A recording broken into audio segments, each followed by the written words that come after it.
안녕하세요. 뉴스임팩트 대표 임재진입니다. 이번 영상에서는 2024년에 MIT와 스탠퍼드 대학에 동시에 합격한 학생의 원서를 보여드리겠습니다. MIT와 스탠퍼드 대학에 합격한 학생의 원서를 보시면서 원서를 어떻게 써야 잘 썼다고 평가받아 힙스 대학에 합격할 수 있는지 확인해 보면은 많은 도움이 되실 것 같습니다. 그럼 원서를 바로 보도록 하겠습니다. 에듀케이션 페이지를 먼저 보겠습니다. 미국 영주권이 있어서 미국에서 퍼블릭 스쿨을 다닌 학생입니다. Colleges and Universities 섹션을 보시면은 존스 홉킨스 대학에서 학점을 주는 수업을 들었다고 합니다. 2022년 10월부터 23년 6월까지 들었으니까 온라인으로 수강한 수업입니다. 여기서 중요한 점은 그냥 아무 수업을 들은 것이 아니라 대학에서 학점을 주는 수업을 들었다는 겁니다. 학점을 주는 수업과 학점을 주지 않는 수업은 수준이 다릅니다. 학점을 주는 수업을 들으면은 내가 고등학생이지만 대학교 수준의 수업을 들을 정도로 학업적으로 우수하다는 것을 어필을 할 수가 있고요. 추가적으로 대학에 입학하면은 학점이 인정되어 수업을 더 적게 들을 수 있다는 장점이 있습니다. 하버드를 포함한 대부분의 아이비리그 대학에서 제공하는 여름 캠프 수업은 학점도 안 주는 원서에 거의 아무런 도움이 되지 않는 수업입니다. 아이비리그 대학 이름만 보고 여름 캠프를 가지 마시고 차라리 조금이라도 도움이 되는 학점을 주는 대학교 수업을 수강하시기 바랍니다. 그레이드 섹션을 보시면은 같은 학년에 120명의 학생이 있는데 그중에 랭크 1이라고 합니다. 5A를 받는다고 무조건 공부를 잘하는 게 아닙니다. 5A를 받아도 클래스 랭크가 낮으면은 아무 의미가 없습니다. 가끔씩 우리 학교에 성적 랭크가 없다고 하시는 분들이 계시는데 모든 학교에는 다 있습니다. 학생과 학부모님에게 공유를 안 하는 것뿐이지 카운슬러가 따로 대학교의 클래스 랭크 정보를 다 보냅니다. 언어 섹션을 보시면은 5개 수상 경력을 입력해야 합니다. 해당 학생은 건축학 전공이다 보니 미술과 건축 분야 대회에서 수상한 내용들을 입력을 했습니다. 엄청난 수상 경력이 있는 것이 아니고 다른 미술 전공 학생들이 많이 하는 Scholastic Art and Writing 대회와 Genius Olympiad에서 수상한 내용을 작성했습니다. 대단한 수상 경력이 있다면은 당연히 보너스가 되겠지만 대단한 수상 경력이 없어도 충분히 힙스 대학에 합격할 수 있습니다. 해당 학생이 수강했던 수업을 보시면은 대부분 어너스 또는 AP 수업을 들었습니다. 그리고 4년 동안 B 한 개를 받은 적이 없습니다. A-를 딱 2번 받았는데 모두 스페니쉬 수업에서 받았습니다. 모든 수업에서 A 또는 A+를 받을 정도로 학업적으로 굉장히 뛰어난 학생입니다. MIT와 스탠퍼드 합격하려면은 당연한 부분이죠. 테스팅 섹션을 보시면은 해당 학생은 SAT가 아닌 ACT가 더 잘 맞았는지 ACT 시험 점수를 제출하였습니다. 2022년, 그러니까 10학년 2학기 딱 한 번 ACT 시험을 받고 컴포짓 점수 35점을 받았습니다. SAT 또는 ACT는 가능하면 이 학생처럼 일찍 끝내놓는 것이 가장 좋습니다. 8학년부터 학원을 다녀서 1, 2년 준비해서 10학년 때 다 끝내놔야 마음도 편하고 학교 내신과 활동에 집중할 수 있는 시간이 더 많아지기 때문입니다. 11학년, 12학년까지 끌고 가면은 계속해서 학교 공부는 많아지고 활동도 더 열심히 해야 하는 시기에 SAT 시험 공부까지 해야 하다 보니 뭐 하나 제대로 할 수가 없습니다. 그럼 성적, 시험 점수, 활동 중에 대부분 활동을 포기하게 됩니다. 학교 성적과 시험 점수라도 잘 받아놔야 42 정도 대학, 뭐 운이 좋다면은 32 대학까지도 갈 수 있다고 생각하니까요. 근데 활동도 열심히 하면은 42 정도 대학에 갈 학생이 20위 중반 또는 30위 대학에 붙을 가능성이 훨씬 높아집니다. 이 부분을 꼭 기억하셔서 활동을 꾸준히 열심히 참여하시길 바랍니다. AP 시험 점수를 보시면 깜짝 놀라실 텐데요. 12학년 1학기까지 5개 시험을 쳤는데 5점이 2개밖에 없습니다. 4점도 3개 있어서 못한 것은 아니지만 그렇다고 엄청 뛰어난 것은 아니었습니다. 드디어 액티비티 섹션입니다. 10개 활동을 모두 채웠고요. 2번 바이플레이, 4번 니나노, 8번 코보미, 유스임팩트 활동입니다. 아마 유스임팩트 활동에 참여하지 않았다면 해당 학생은 MIT와 스탠퍼드에 절대 합격을 하지 못했을 겁니다. 2번, 4번, 8번 활동을 제외하고 다른 활동들을 한번 보세요. 일반 학생들이 참여하는 활동과 다를 게 없는 그냥 3등급 활동입니다. 1번 활동은 학교에서 진행한 봉사활동입니다. 리더십 포지션을 가지고 있고 가장 많은 시간을 투자한 활동이어서 1번 활동으로 작성을 했고요. 2번 활동은 유스임팩트에서 진행한 바이플레이 프로젝트입니다. 저희가 플라스틱 600kg 정도를 학교, 아파트 단지, 교회 등에서 수거를 해서 전문 업체와 함께 재활용해서 눈꼴대, 장난감을 제작했습니다. 그리고 전국에 있는 보육원 25곳에 저희가 직접 제작한 농구 골대와 장난감을 기부해서 약 1000명 정도의 보육원 아이들이 저희 제품을 사용하였습니다. 바이플레이 프로젝트는 현재도 운영되고 있고 국내를 넘어서 전 세계적으로 지금 활동을 확장하고 있습니다. 3번 활동은 학교 미술 동아리 회장으로 활동한 내용입니다. 4번 활동도 유스임팩트에서 진행한 니나노 프로젝트입니다. 시니어들이 취미 생활을 하고 싶어도 무엇을 어디서 어떻게 시작해야 할지 잘 모르십니다. 예를 들어 피아노를 배우고 싶으시면 동네에 있는 학원을 다닐 수가 없습니다. 일반 학생들과 배우는 페이스도 다르고 악보도 잘 안 보이고 선생님들도 시니어들을 가르친 경험이 많지 않습니다. 그래서 저희가 시니어들이 취미 생활을 더 쉽게 하실 수 있도록 다양한 컨텐츠를 제작해 웹사이트와 어플을 제작했습니다. 구글에 출시하고 광고까지 진행해서 약 700명의 시니어들이 어플을 사용했습니다. 5번 활동은 학교에서 참여한 골프, 스포츠 활동입니다. 특이사항으로는 카운티 골프 대회에서 3등을 기록했다고 합니다. 6번 활동은 초등학생 20명을 과외한 봉사활동입니다. 7번 활동은 호텔에서 쓰지 않는 이불과 수건을 모아서 노숙자들에게 기부하는 활동에 참여했습니다. 8번 활동 또한 유스임팩트에서 진행한 코봄 프로젝트입니다. 코로나 때 모든 학교, 공공기관 등에서 아크릴 칸막이를 사용을 했는데요. 이 아크릴 칸막이는 플라스틱처럼 재활용을 할 수가 없습니다. 그래서 저희가 공공기관, 학교, 기업 등으로부터 엄청난 양의 아크릴 칸막이를 수거해서 시각 장애인들이 손으로 직접 이렇게 만지면서 그림을 그릴 수 있는 아크릴 캔버스를 제작을 했습니다. 때마침 전국 장애인 행사에 부스를 운영할 단체들을 모집하고 있는 공고를 보고 저희가 지원을 해서 선발이 되었습니다. 전국에서 굉장히 많은 분들이 행사장에 오셨는데 행사 기간 동안 저희 부스에만 800명 정도가 방문을 했습니다. 그리고 많은 분들께서 그려주신 작품으로 전시회를 진행을 했습니다. 9번 활동은 개인 리서치 활동입니다. 어느 대학 교수와 함께 리서치를 진행을 했다. 어디 대단한 저널에 논문을 퍼블리시했다. 이런 내용은 전혀 없고요. 그냥 혼자 재밌어서 진행한 리서치 활동입니다. 10번 활동은 건축사무소에서 진행한 인턴십 활동입니다.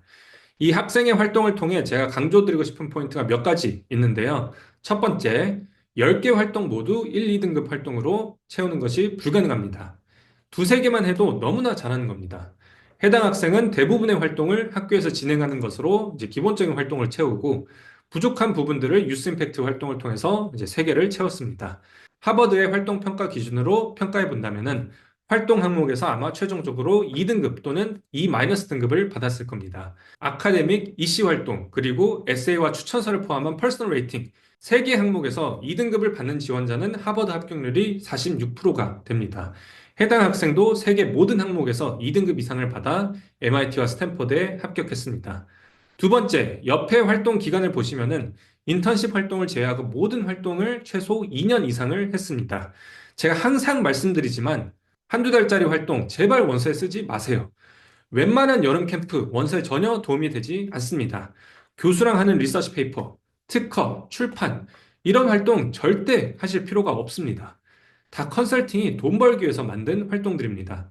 이 학생만 리서치 활동, 특허, 출판, 여름 캠프 이런 활동을 안 한 게 아니고요. 다음 영상으로 하버드에 합격한 학생들의 인터뷰 기사를 보면서 프로필을 보여드릴 예정인데요. 하버드에 합격한 학생들 중에 리서치 활동, 특허, 출판, 여름 캠프 했다고 하는 학생이 거의 없습니다. 하더라도 한국에서 하는 것처럼 무슨 교수랑 논문을 써서 출판을 하고 이런 건 전혀 안 했고요. 그리고 이시 활동이 공부하는 데 방해가 된다고 생각하셔서 한두 달만 참여하는 그런 활동을 찾는 분들이 계시는데요. 한두 달 만에 의미 있는 성과가 나오는 활동은 세상에 존재하지 않습니다. 다시 한번 강조드리지만 한두 달 진행한 활동은 원서에 쓰지도 못합니다. 그럼 결국 돈과 시간만 낭비하게 되는 겁니다. 활동이 공부에 방해가 돼서 활동을 안 한다는 것은 말이 안 되는 얘기고요. 그건 아마 학생이 시간 관리를 잘 못하고 있거나 공부를 해야 하는 시간에 공부를 안 해서 그럴 겁니다. 세 번째, 각 활동별로 대학에 가서도 계속 활동을 이어서 할지 물어보는 질문이 있습니다. 내가 12학년 때 원서를 제출할 당시에 활동을 하지도 않고 있는데 대학 가서도 계속 하겠다라고 하면은 설득력이 전혀 없겠죠.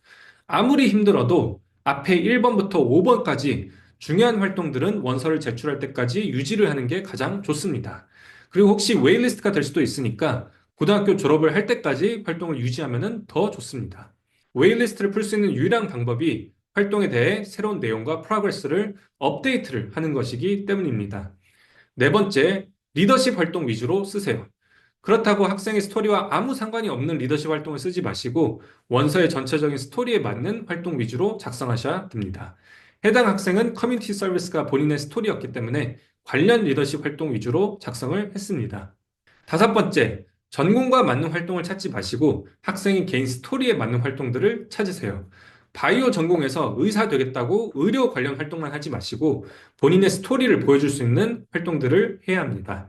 예를 들어서 원서 에세이에는 학생이 암을 치료하는 약을 개발하는 사람이 되겠다고 썼지만 환경에 관련된 활동도 하고 치매에 대한 활동도 하고 하버드 교수와 암과 아무 상관이 없는 단백질에 대한 연구를 진행했다면 스토리와 활동이 전혀 일치하지 않습니다.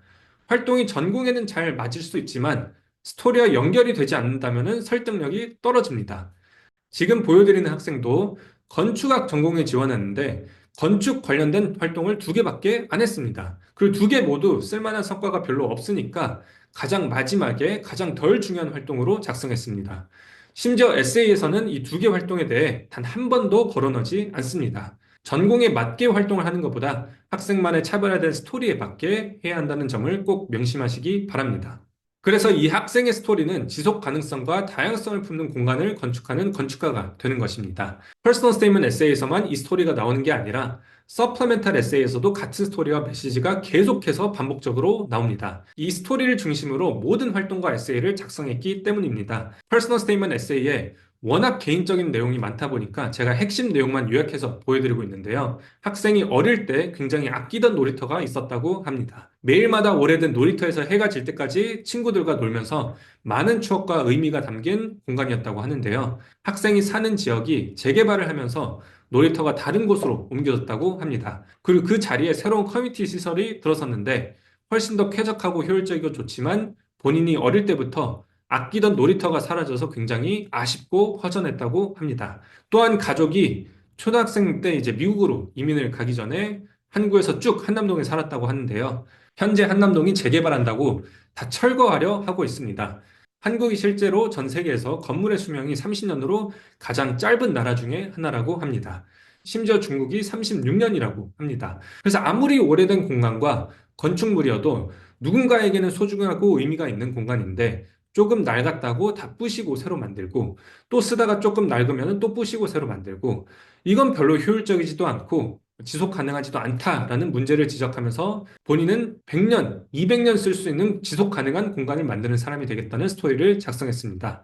그래서 이 학생은 본인의 스토리에 맞게 뉴스 임팩트와 바이플레이라는 비영리 단체를 설립해서 플라스틱을 재활용하고 놀이시설과 장난감을 만들어 보육원, 소외된 지역의 아이들에게 기부한 활동들을 진행을 했습니다.